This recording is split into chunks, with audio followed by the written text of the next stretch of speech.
নির্বাচনে যত দেরি ষড়যন্ত্র ততই বাড়বে শঙ্কা তারেক রহমানের। তরুণদের সঙ্গে বিরোধ নয়, দেশ বাঁচাতে চায় বিএনপি, জানিয়েছেন মির্জা ফখরুল। আগে দরকার স্থানীয় সরকার, বলেছেন বিশিষ্টজনেরা। ইসি নিয়োগ আইন হালনাগাদের পরামর্শ দিয়েছেন গণমাধ্যম কর্মীরা। ফ্যাসিবাদের পতন হলেও আন্দোলন শেষ হয়নি, বলেছেন গয়েশ্বর রায়। জনগণের অধিকার ফিরিয়ে দেওয়ার সংগ্রামের আহ্বান ইশরাক হোসেনের। বিচারের আগে শেখ হাসিনা ও তার দোসরদের রাজনীতির অধিকার নেই, বলেছেন সার্জিস। জুলাই বিপ্লবের সকল শহীদ পরিবারকে পুনর্বাসনের ঘোষণা। দেখছিলেন কাউন্সিলমেন্ট সংবাদ শিরোনাম। এবারে বিস্তারিত। বিএনপির ভারপ্রাপ্ত চেয়ারম্যান তারেক রহমান বলেছেন, নির্বাচন যত দেরি হবে ষড়যন্ত্র ততই বাড়বে। আর দলের মহাসচিব মির্জা ফখরুল ইসলাম আলমগীর জানিয়েছেন, বিএনপি তরুণদের সঙ্গে বিরোধ চায় না, দেশ বাঁচাতে নির্বাচন চায়। 2 যুগ পর চুয়াডাঙ্গা জেলা বিএনপির পূর্ণাঙ্গ সম্মেলনে তারা এসব কথা বলেন। চুয়াডাঙ্গা প্রতিনিধি সর্দার আল আমিনের তথ্য ছবি নিয়ে থাকছে ডেস্ক রিপোর্ট। বহু বছর পর চুয়াডাঙ্গা শহরের ঐতিহাসিক টাউন ফুটবল মাঠে জেলা বিএনপির সম্মেলন। নেতাকর্মীদের মধ্যে ব্যাপক উৎসাহ উদ্দীপনা। সম্মেলন শুরুর আগেই মাঠ ভরে যায় কানায় কানায়। শনিবার সকালে সম্মেলনের উদ্বোধন করেন বিএনপি মহাসচিব মির্জা ফখরুল ইসলাম আলমগীর। সম্মেলনে প্রধান অতিথি হিসেবে লন্ডন থেকে ভার্চুয়ালি যুক্ত হন বিএনপির ভারপ্রাপ্ত চেয়ারম্যান তারেক রহমান। বলেন, সাবেক স্বৈরাচার দেশি বিদেশি প্রভুদের সঙ্গে মিলে ষড়যন্ত্র করেই চলেছে। সংস্কার বিষয়ে তিনি বলেন, নির্বাচিত সরকারই পারে প্রকৃত সংস্কার করতে। দেশকে যদি নিরাপদ করতে হয় ষড়যন্ত্রের হাত থেকে, দেশের মানুষের রাজনৈতিক অধিকার যদি প্রতিষ্ঠিত করতে হয়, দেশের মানুষের অর্থনৈতিক অধিকার যদি প্রতিষ্ঠিত করতে হয়, তাহলে বাংলাদেশে সাধারণ নির্বাচনের বাইরে আর কোনো বিকল্প নেই। কারণ সোজা একটি কথা, যদি দেশের রাজনীতি রুগ্ন হয়, আপনি গ্যারান্টি দিয়ে বলতে পারেন যে দেশের রাজনীতি রুগ্ন, যে দেশের রাজনীতি অসুস্থ, সেই দেশের অর্থনীতি অসুস্থ, সেই দেশের শিক্ষা ব্যবস্থা অসুস্থ, সেই দেশের স্বাস্থ্য ব্যবস্থা অসুস্থ, সেই দেশের শিল্প ব্যবস্থা অসুস্থ, সেই দেশের বিচার ব্যবস্থা অসুস্থ, সেই দেশের কৃষি ব্যবস্থা অসুস্থ। এবং চারিদিকে তাকিয়ে দেখুন, বিগত স্বৈরাচারের সময় এই প্রত্যেকটি সেক্টরকে ধ্বংস করে দিয়ে গেছে। আজকে যদি এই সেক্টরগুলোকে আবার তিলে তিলে গড়ে তুলতে হয়, একমাত্র বিকল্প পথ হচ্ছে নির্বাচন এবং জনগণের নির্বাচন। মির্জা ফখরুল ইসলাম আলমগীর বলেন, চারদিকে ষড়যন্ত্র চলছে, জনগণের নির্বাচিত পার্লামেন্টই পারে তা রুখে দিতে। সংস্কার শেষ করে নির্বাচন তত্ত্বের সাথে দ্বিমত তার। বলেন, বিএনপি তরুণদের সঙ্গে বিরোধ চায় না। যারা হুমকি দিচ্ছেন মাঝে মাঝে আমাদের কিছু নব্য নেতৃত্ব বলছেন সব সংস্কার শেষ না করে কোন নির্বাচন বিএনপির জন্য চায় না। বিএনপি নির্বাচন চায় এই দেশকে রক্ষা করার জন্য। বিএনপি নির্বাচন চায় এই দেশের মানুষের আকাঙ্ক্ষা পূরণ করবার জন্য। আমরা প্রতি মুহূর্তে অপেক্ষা করছি যে আমাদের নেতা কবে আমাদের সঙ্গে আসবে। নেতা আমাদের সঙ্গে আসলে, আমাদের পাশে আসলে আমরা মনে করি যে আমাদের সঙ্গে আর কোন রকমের কোন বাধা আমরা মানব না। সবকিছু উপেক্ষা করে আমরা অবশ্যই জয়যুক্ত হব। সম্মেলনে উপস্থিত ছিলেন 808 জন কাউন্সিলর সহ প্রায় 13,000 কাউন্সিলর ডেলিগেট। এর আগে 1999 সালে সবশেষ সম্মেলন হয় চুয়াডাঙ্গা জেলা বিএনপির। কাজ শেষ হয় নাই। Banglavision news desk. জাতীয় নির্বাচনের আগে স্থানীয় সরকার নির্বাচন দরকার, মনে করেন স্থানীয় সরকার সংস্কার কমিশনের চেয়ারম্যান তোফায়েল আহমেদ। তবে অবশ্যই সংস্কার করে নির্বাচন করতে হবে। নির্বাচন কমিশন সংস্কার কমিশনের চেয়ারম্যান বদিউল আলম মজুমদার জানিয়েছেন, রাষ্ট্রপতিকে হতে হবে নির্দলীয়। গণমাধ্যমের সঙ্গে কমিশনের মতবিনিময় অনুষ্ঠানে তারা এসব কথা বলেন। বদিউল আলম মজুমদার জানান, নির্বাচন কমিশন রাজনৈতিক ঐক্যমত্যের ভিত্তিতে গঠিত। হলফনামা যাচাই বাছাই করা, কত শতাংশ ভোট পেলে নির্বাচিত হবে, না ভোট ফিরিয়ে আনার ব্যাপারে কথা হয়েছে।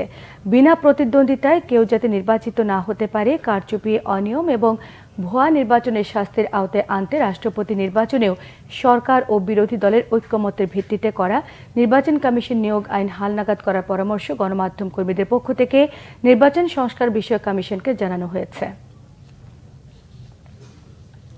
এখন এত সংস্কার হচ্ছে, এইগুলোকে সংস্কারটা শেষ না করে যদি আমরা স্থানীয় নির্বাচনে যাই তাহলে কিন্তু সংস্কারটা ঝুলে যাবে।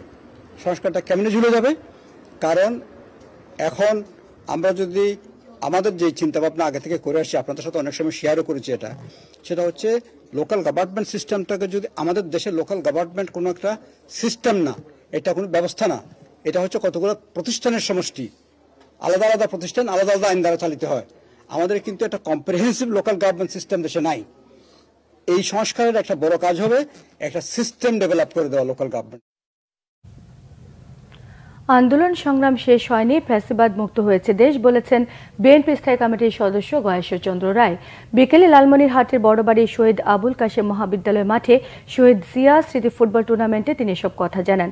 তিনি আরো বলেছেন, আমরা যে স্বাধীনতা দেখতে চেয়েছি সেই স্বাধীনতার আহ্বান জিয়া রহমান করেছেন। অনুষ্ঠানে বিএনপি নেতা ইঞ্জিনিয়ার ইশাক হোসেন জানান, বিএনপি দেশ, মানুষ ও গণতন্ত্র রক্ষার জন্য রাজনীতি করে। জনগণের অধিকার জনগণকে ফিরিয়ে দিতে হবে। স্বাধীনতা দেখতে চেয়েছি, যেই স্বাধীনতা আহ্বান জিয়া রহমান করেছে, সাম্য, গণতন্ত্র, শোষণহীন সমাজ ব্যবস্থা, আইনের শাসন, ন্যায় বিচারের দেশ, সেই দেশটাকে গড়ি। আমাদের আন্দোলন সংগ্রামী শেষ হয়নি, আমরা ফ্যাসিবাদ মুক্ত হয়েছি। গণতন্ত্র কিন্তু এখনো আমাদের হাতের নাগালে না। বাংলাদেশ জাতীয়তাবাদী দল জনগণের জন্য রাজনীতি করি, দেশের জন্য রাজনীতি করি, বাংলাদেশের স্বাধীনতা সার্বভৌমত্ব রক্ষার জন্য রাজনীতি করি এবং সেই লড়াই আমরা 16 বছর ধরে করার পরে অবশেষে ছাত্র জনতার যে অভ্যুত্থান ঘটে তার মাধ্যমে স্বৈরাচারের পতন হয়। কিন্তু আমাদের লড়াই শেষ হয়ে যায় নাই। আগামী দিনে আমাদেরকে এই একটি জনগণের সরকার প্রতিষ্ঠার মাধ্যমে বাংলাদেশের আপনাদের অধিকার আপনাদেরকে ফিরিয়ে দিতে হবে। সেই লড়াইটি আমাদের এখনো চলমান রয়েছে। নবগঠিত নির্বাচন কমিশনের কাছে সুষ্ঠু নির্বাচনের পরিবেশ সৃষ্টির প্রত্যাশা করে বিএনপি, বলেছেন দলের স্থায়ী কমিটির সদস্য ডাক্তার AJM জাহিদ হোসেন। দুপুরে হবিগঞ্জ সদর উপজেলার বিএনপির কাউন্সিলে সাংবাদিকদের প্রশ্নের জবাবে তিনি সব কথা জানান। তিনি আরো বলেছেন, 2008 থেকে 2024 সালে নির্বাচন ছিল ভোটারবিহীন এবং নিশিরাতের। বর্তমানে কমিশনের কার্যক্রম দেখে দেশের জনগণ সিদ্ধান্ত নেবেন তাদের ভবিষ্যৎ কি হবে। সুষ্ঠু নির্বাচনের জন্য কমিশনকে বিএনপি সব ধরনের সহযোগিতা করবে বলেও জানিয়েছেন বিএনপির এই নেতা। জাতীয় নির্বাচনের ব্যবস্থা করবে, ন্যূনতম নির্বাচনী সংস্কার যেগুলো প্রয়োজন সেগুলো করে, ততই দেশের মানুষ সত্যিকার অর্থে তাদেরকে সাধুবাদ জানাবে। জনগণ কিন্তু যত দ্রুততার সঙ্গে গণতান্ত্রিক প্রক্রিয়ার মাধ্যমে তাদের প্রতিনিধির মাধ্যমে দেশ শাসিত হোক এটি চায়। যারা খুনি হাসিনার পুনর্বাসন চায় তারা ফ্যাসিস্টদের দোসর বলে মন্তব্য করেছেন জুলাই শহীদ স্মৃতি ফাউন্ডেশনের সাধারণ সম্পাদক সার্জিস আলম। দুপুরে বরিশাল শিল্পকলা একাডেমিতে শহীদ পরিবারের মধ্যে আর্থিক সহায়তা দেওয়ার অনুষ্ঠানে তিনি সব কথা বলেন। বিচারের আগে শেখ হাসিনা এবং তার দোসরদের রাজনীতি করার কোনো অধিকার নেই বলে মন্তব্য করেছেন সার্জিস আলম। তিনি বলেন, এদেশে খুনিদের আর প্রতিষ্ঠিত করা যাবে না। এই সময় জুলাই বিপ্লবের প্রত্যেক শহীদ পরিবারকে পুনর্বাসন করার ঘোষণাও দিয়েছেন জুলাই শহীদ স্মৃতি ফাউন্ডেশনের সাধারণ সম্পাদক। খুনি হাসিনা সারা জীবন শুধু নিজের পরিবারের গান গাইতে গাইতে এই ক্ষমতাটাকে আষ্টে পিষ্টে ধরে রেখেছে। যেখানেই আপনি যাবেন তার পরিবারের কান্নাকাটি শুরু হয়েছে। তার পরিবারের 18 জন মানুষ আর এই 2000 জন মানুষ না, এদেরকে খুন করার সময় তার বুকটা একটুকুও কাঁপে নাই। একটা যৌক্তিক বিচার না হওয়া পর্যন্ত এই বাংলাদেশে তাদের পুনর্বাসনের কথা যারা বলে, আমরা মনে করি খুনি হাসিনা একটা ক্ষমতা পিপাসু লোভী ছিল, তারা আরেক ধরনের ক্ষমতা পিপাসু লোভী। গাজীপুরে পিকনিকের বাসে বিদ্যুতায়িত হয়ে 3 শিক্ষার্থীর মৃত্যু হয়েছে। সকালে শ্রীপুর উপজেলার টেলিহাটি ইউনিয়নে এই ঘটনা ঘটে। নিহতরা হচ্ছেন ইসলামিক ইউনিভার্সিটি অব টেকনোলজি শিক্ষার্থী মোস্তাকিম রহমান মাহিন, মোজাম্মেল হোসেন, জুবাইর রহমান সাকিব। বিশ্ববিদ্যালয়ের মেকানিক্যাল ইঞ্জিনিয়ারিং বিভাগের শিক্ষক ডক্টর আরাফাত হোসেন জানিয়েছেন, 6টি দোতলা এবং 3টি মাইক্রোবাসে করে 460 জন শিক্ষক শিক্ষার্থী নিয়ে পিকনিকে যাচ্ছিলেন তারা। শ্রীপুরের উদয়খালী এলাকায় রাস্তায় ঝুলে থাকা বিদ্যুতের তার একটি বাসের সঙ্গে জড়িয়ে যায়, এতে বিদ্যুতায়িত হয় কয়েক শিক্ষার্থী। ঘটনাস্থলে একজনের মৃত্যু হয়। আহতদের ময়মনসিংহ মেডিকেল কলেজ হাসপাতালে নেওয়া হলে চিকিৎসক আরো 2 জনকে মৃত বলে ঘোষণা করেন।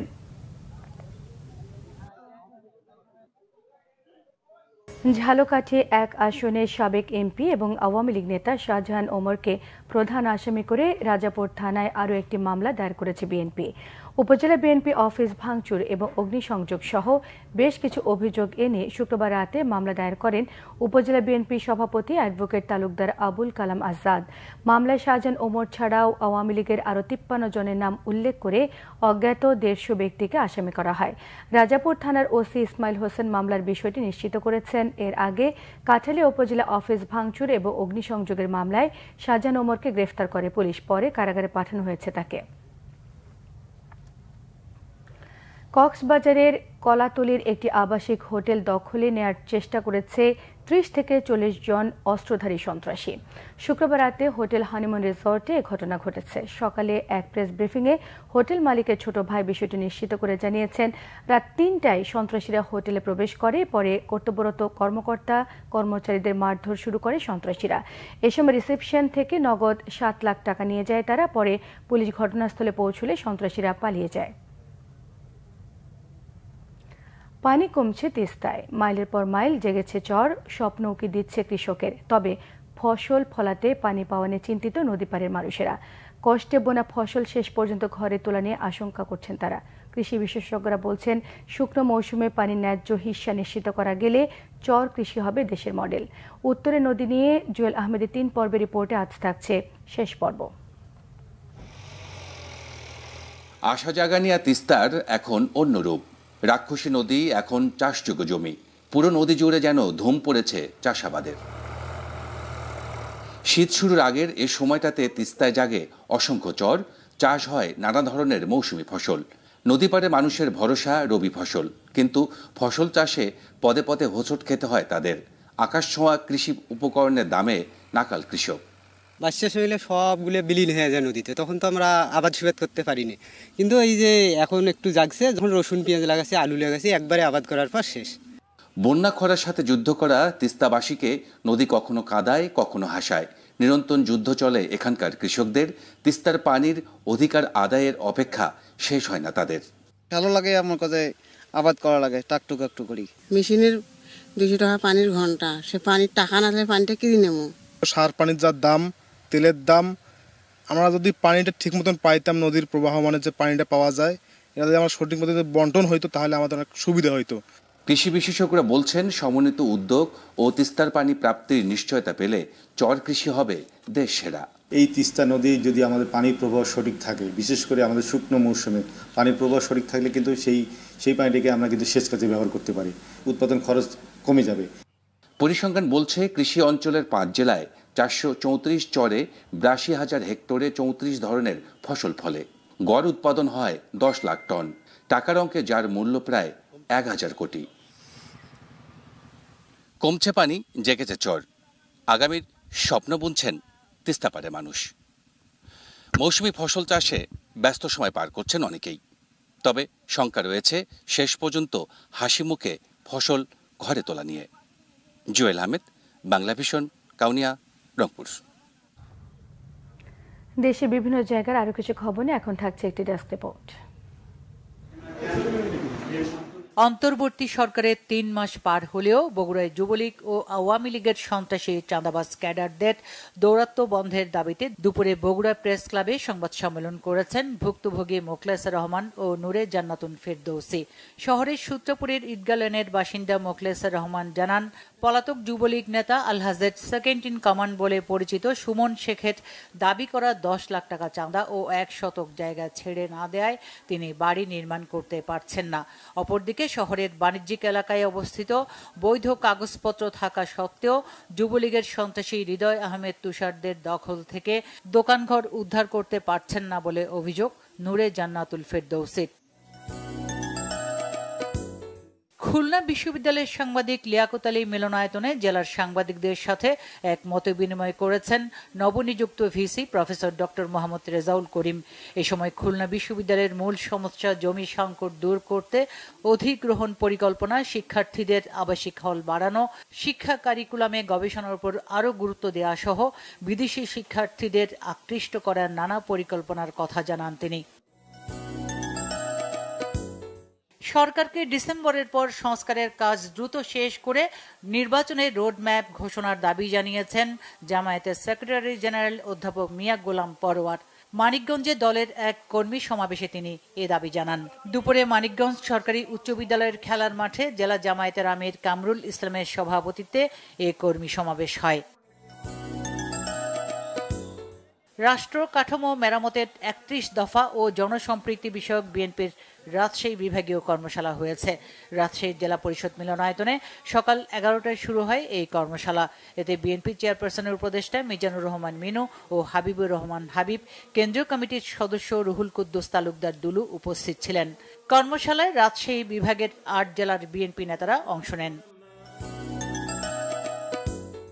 জঙ্গিবাদের এনজিওর অর্থায়ন রোধের উপর গুরুত্ব আরোপ করে অর্থ পাচার ও সন্ত্রাসবাদে অর্থায়ন প্রতিরোধ শীর্ষক দিনব্যাপী কর্মশালা হয়েছে রংপুরে। স্থানীয় RDRS বেগম রোকেয়া মিলনায়তনে কেয়ারের স্বাস্থ্য পুষ্টি প্রোগ্রামের পরিচালক ডক্টর ইখতিয়ার উদ্দিন খন্দকারের সভাপতিত্বে অনুষ্ঠানে প্রধান অতিথি ছিলেন বাংলাদেশ ব্যাংকের ফাইন্যান্সিয়াল ইন্টেলিজেন্স ইউনিটের পরিচালক মোহাম্মদ আনিসুর রহমান। গত ৩ মাসের হাতে নেওয়া কর্মপরিকল্পনা বাস্তবায়ন সংক্রান্ত সভার আয়োজন করেছে নাগরিক প্ল্যাটফর্ম ঠাকুরগাঁও। সকালে শহরের TFCর সভা কক্ষে এই সভাটি হয়। গোপালগঞ্জের মুকসুদপুরে শুরু হয়েছে 2 দিনের পিঠা মেলা।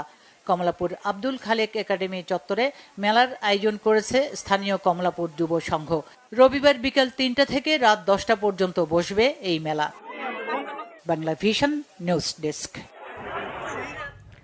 সংবাদ শেষ করব ক্রাউন সিমেন্ট শিরোনামগুলো আরো একবার জানিয়ে দিয়ে।